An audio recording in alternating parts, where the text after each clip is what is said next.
In the United States, World War I seemed like a distant problem between nations on the other side of the world. The people of the United States were happy to be far away and were content with the way things were in their country.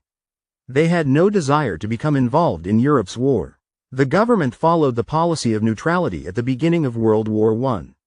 The feeling of isolationism started to change gradually.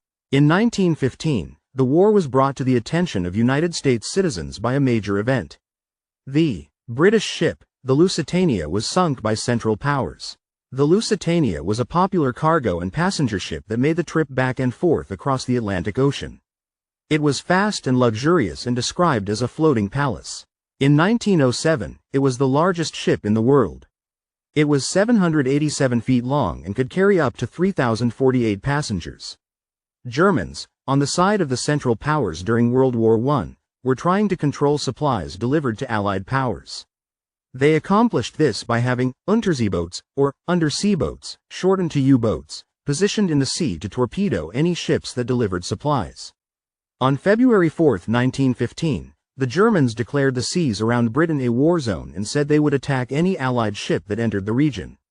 Despite the warnings, the Lusitania departed from New York on May 1, 1915 on its way to Liverpool, England. The German embassy even took out an advertisement in many United States papers warning people that the ship may be attacked when it entered British waters, but it seemed many people did not believe that the Germans would attack a luxury cruise ship. 1,959 people boarded the Lusitania, including 159 Americans. The Lusitania crossed the Atlantic Ocean, carrying almost 2,000 passengers, along with a large cargo of ammunition for the Allies. On May 7, 1915, the Lusitania approached the coast of Ireland, their voyage almost over, but had reached its most dangerous point. The Lusitania was spotted by the German U-boat U-20 and it moved in to attack and fired a torpedo. The lookout on the Lusitania spotted the torpedo, but it was too late.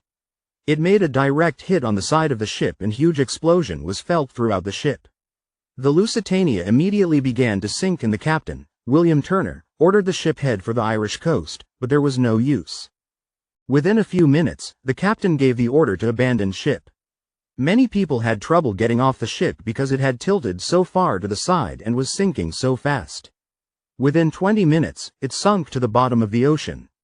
Of the 1,959 people on board, 761 survived and 1,198 were killed.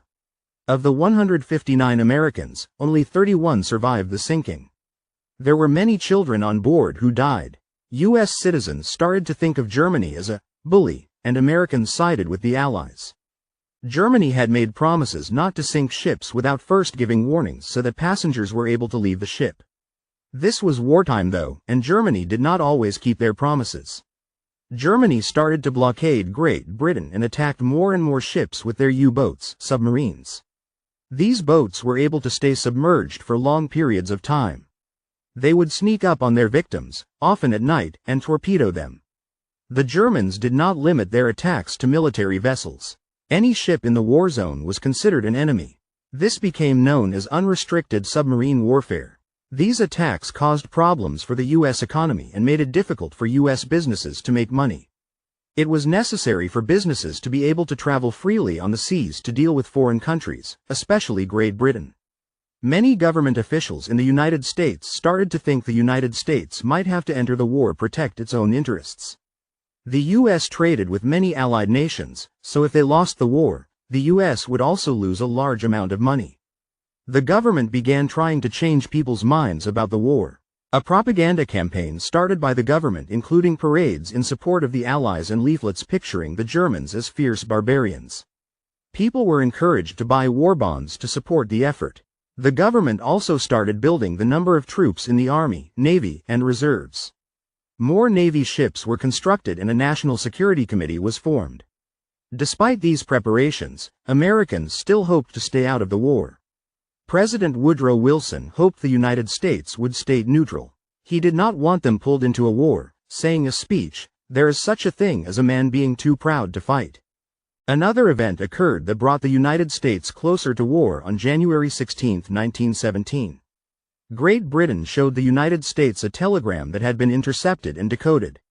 It was from the German Foreign Minister, Arthur Zimmermann.